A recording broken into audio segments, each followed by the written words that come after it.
Halo anak-anak, kembali lagi bersama Pak Yoga di sini. Di video kali ini kita akan membahas materi mengenai statistika inferensi.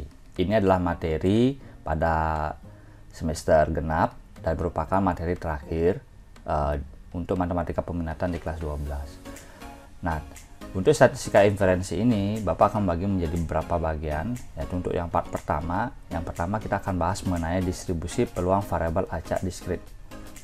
Nah, mungkin dari kalian ada beberapa istilah-istilah baru yang akan nanti Bapak akan sampaikan di video kali ini.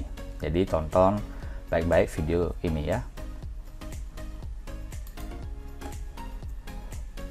Nah, untuk kompetensi dasar dan indikator pencapaian terkait dengan aspek pengetahuan, anak-anak bisa baca sebagai berikut ya. Pertama, menjelaskan dan menentukan distribusi peluang binomial berkaitan dengan fungsi peluang binomial, masih akan dikaitkan dengan binomial ya. Memahami konsep variabel acak dari suatu percobaan, itu indikator yang pertama yang Bapak capai atau yang kalian akan capai atau kalian pelajari, dan memahami nilai fungsi peluang dari suatu percobaan acak. Untuk aspek keterampilannya, kalian dapat menyelesaikan masalah berkaitan dengan distribusi peluang binomial dari suatu percobaan acak dan melakukan penarikan kesimpulan. Kemudian indikatornya yang harus kalian capai adalah dapat menentukan nilai variabel acak dari suatu percobaan dan menentukan nilai fungsi peluang dari suatu percobaan acak. Itu adalah indikator dari aspek keterampilan. Nah, indikator tersebut menjadi tujuan pembelajaran. Jadi melalui pembelajaran daring ini atau melalui video ini, kalian diharapkan mampu memahami konsep variabel acak dari suatu percobaan, memahami nilai fungsi peluang dari suatu percobaan acak, menentukan nilai variabel acak, dan menentukan nilai fungsi peluang gitu ya dari suatu percobaan acak. Oke. Jadi manfaat materi ini, akan kalian gunakan nanti juga ketika kalian kuliah gitu ya, atau di bidang apa gitu ya, di beberapa bidang itu kita gunakan ilmu ini. Pertama, statistika inferensi ini bisa digunakan di bidang ekonomi dan bisnis. Jadi kemudian di statistika inferensial ini dapat digunakan untuk menganalisis data di bidang kesehatan. Nah, intinya kita harus bisa materi ini digunakan untuk mengambil keputusan dari data-data yang kalian kumpulkan seperti itu. Nah, itu manfaat dari statistik inferensi ini. Oke. Untuk peta konsepnya seperti ini. Jadi statistik inferensi ini dibagi menjadi dua, yaitu ada distribusi peluang variabel acak diskrit dan ada distribusi peluang variabel acak kontinu. Untuk diskrit, ini akan digunakan pada distribusi binomial, sedangkan kontinu itu untuk distribusi normal. Nah, Bapak kurang tahu apakah kita bisa membahas distribusi peluang variabel acak kontinu dan distribusi normal, karena saat ini kita belajar secara daring. Nah, kita fokuskan dulu untuk yang distribusi peluang variabel acak diskrit dan distribusi binomial. Jadi kenapa Bapak bagi-bagi menjadi part 1 atau beberapa part itu ya untuk materi ini ya, karena ini kita akan membahas materi diskrit dulu, baru binomial. Kalau ada waktu kita akan bahas mengenai yang kontinu dan normal. Oke, konsep variabel acak. Misalkan dari percobaan melempar bola basket ke dalam ring sebanyak 3 kali, maka kalau kita lihat, kita peroleh ruang sampelnya itu adalah bisa seperti ini. SSS artinya percobaan pertama sukses, percobaan kedua sukses, percobaan ketiga sukses. Atau bisa jadi hasilnya adalah percobaan pertama sukses, percobaan kedua sukses, dan percobaan ketiga gagal. Atau kejadiannya bisa jadi percobaan pertama kita sukses, percobaan kedua kita gagal, dan percobaan ketiga kita sukses, dan seterusnya. Bisa saja ketiga-tiganya gagal. Ya, di sini Bapak beri tanda S itu adalah sukses, G itu adalah gagal. Sukses memasukkan bola ke dalam ring atau gagal memasukkan. Nah, misalkan X itu adalah banyak bola yang masuk ke dalam ring dari percobaan tersebut. Nah, X ini kita definisikan, ya, didefinisikan di soal. Entah dia mau mengatakan banyak bola yang masuk atau banyak kejadian yang gagal, itu tergantung ya dari X yang didefinisikan. Jadi nilai yang mungkin adalah 0, 1, 2, 3. Ketika X-nya sama dengan 0, itu artinya gagal, gagal, gagal. Jadi tidak ada bola yang masuk ke dalam ring dari percobaan pelemparan bola basket ke dalam ring sebanyak 3 kali. Nah, ketika nilai X-nya sama dengan 1, artinya apa? Suksesnya cuma sekali. Kejadiannya bisa saja sukses, gagal, gagal. Atau bisa dikatakan percobaan pertama sukses, kedua dan ketiganya gagal. Kemudian pelemparan atau kejadiannya adalah pelemparan yang pertama itu gagal, yang kedua sukses, yang ketiga gagal. Atau kejadiannya adalah pelemparan pertama dan kedua itu gagal, dan terakhir atau pelemparan ketiga itu dia sukses. Bisa saja kejadiannya seperti itu. Nah, jadi itu nilai X-nya sama dengan 1. Nah, kemudian kalau X-nya sama dengan 2, ya itu berarti sukses memasukkan bola ke dalam ring itu terjadi 2 kali. Berarti sukses, sukses, gagal, sukses, gagal, sukses, gagal, sukses, sukses. Kalau X-nya sama dengan 3 adalah sukses, sukses, sukses. Nah, nilai dari variabel acak ini, ya, nilai-nilai ini, nilai X-nya ini ya tergantung dari ini definisi X-nya, gitu ya. Tergantung dari definisi X-nya dan tergantung dari percobaannya. Nah, di sini Bapak katakan, perhatikan bahwa nilai X itu tidak memiliki nilai tunggal, ya. Tidak ada nilai tunggal ya. Ada 0, 1, 2, 3. Dia bisa 0, bisa 1, bisa 2, bisa 3. Gitu ya. Jadi suatu yang tidak memiliki nilai tunggal itu kan disebut variabel. Kemudian kalau kita perhatikan nilai-nilai X pada percobaan memasukkan bola basket itu jumlahnya berhingga. Berhingga itu dapat dihitung, dapat dicacah. Maka dapat dikatakan X itu adalah variabel acak diskrit. Ya, diskrit itu dia dapat dicacah, dapat dihitung, itu ada berhingga gitu ya. Jadi nilai X sama dengan 0, 1, 2, 3 itu tergantung pertama dari percobaannya. Ya, tergantung apa percobaannya, apakah melempar bola basket ke dalam ring sebanyak 3 kali atau 4 kali atau 5 kali gitu ya. Kemudian untuk nilai 0, 1, 2, 3 itu ya tergantung dari definisi X-nya. Seperti di sini kan, di sini X-nya didefinisikan adalah banyak bola yang masuk ring dari percobaan tersebut. Seperti itu. Nah, selanjutnya kita lanjut. Itu tadi adalah pengertian konsep variabel acak ya. Konsep variabel acak yang kita bahas sekarang adalah variabel acak diskrit, dan sekarang kita akan bahas mengenai distribusi peluang variabel acak diskrit.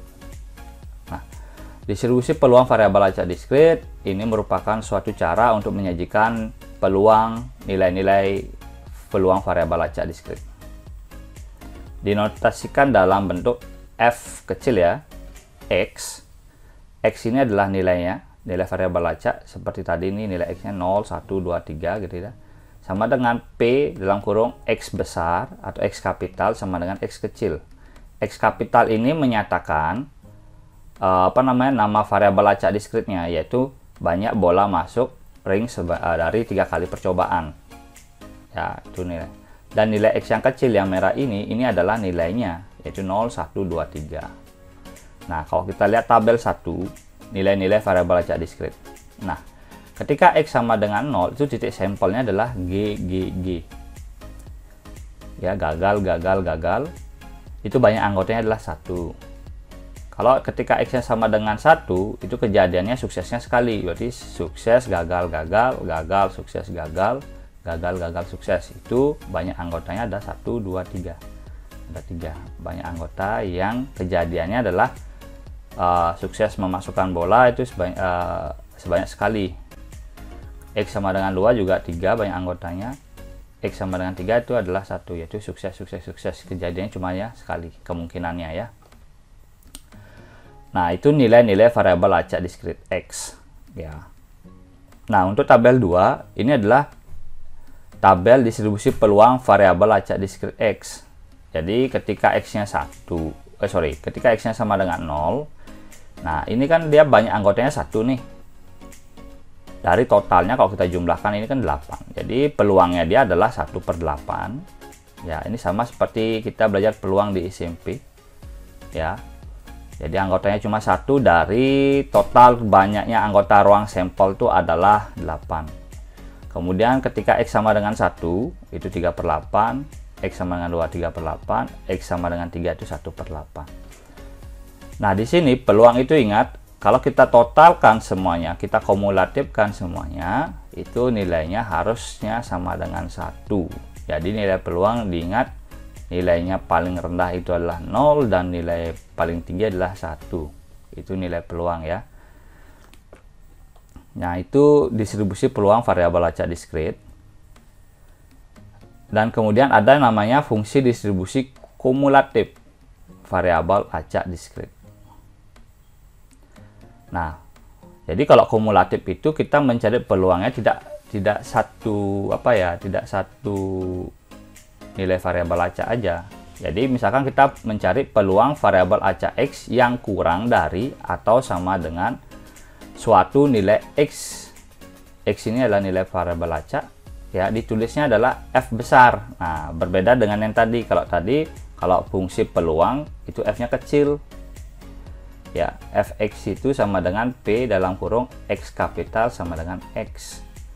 Itu kalau dia peluang distribusi peluang variabel acak diskrit.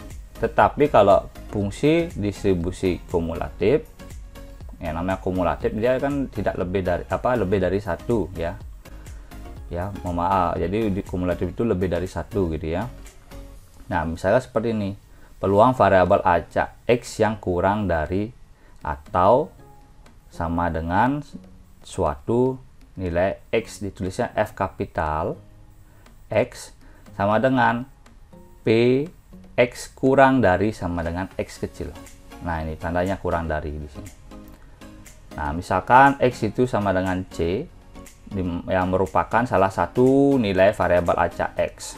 Jadi FC itu sama dengan P dalam kurung X kurang dari sama dengan C. Itu adalah jumlah dari Fx yang kecil ya, dari F0 tambah F1 tambah dan seterusnya sampai dengan Fc, seperti itu. Mungkin dengan contoh kalian mungkin bisa lebih paham. Oke, contohnya masih sama, kita gunakan percobaan pelemparan bola basket ke dalam ring sebanyak 3 kali, di mana tabel distribusi peluang variabel acak diskrit X-nya adalah seperti ini ya, yang tadi ya. Nah, misalkan ditanya berapa peluang sukses memasukkan bola ke dalam ring minimal 2 kali. Minimal 2 kali berarti kan dari 2 sampai 3. Nah, begitu ya. Berarti cara pertama kita bisa menggunakan, kalau minimal 2 kali berarti paling kecil 2. Berarti X-nya lebih dari sama dengan 2. Gitu ya. Nah, ini termasuk kumulatif. Ya. Berarti F minimal 2 berarti mulai dari F2 tambah F3. F2 kita tahu itu 3/8, F3-nya itu 1/8. Kalau dijumlahin itu sama dengan 4/8 atau setengah. Jadi peluangnya setengah. Ya. Minimal 2 itu peluangnya setengah. Atau kita gunakan cara yang lain atau alternatif cara, gunakan komplement. Ya.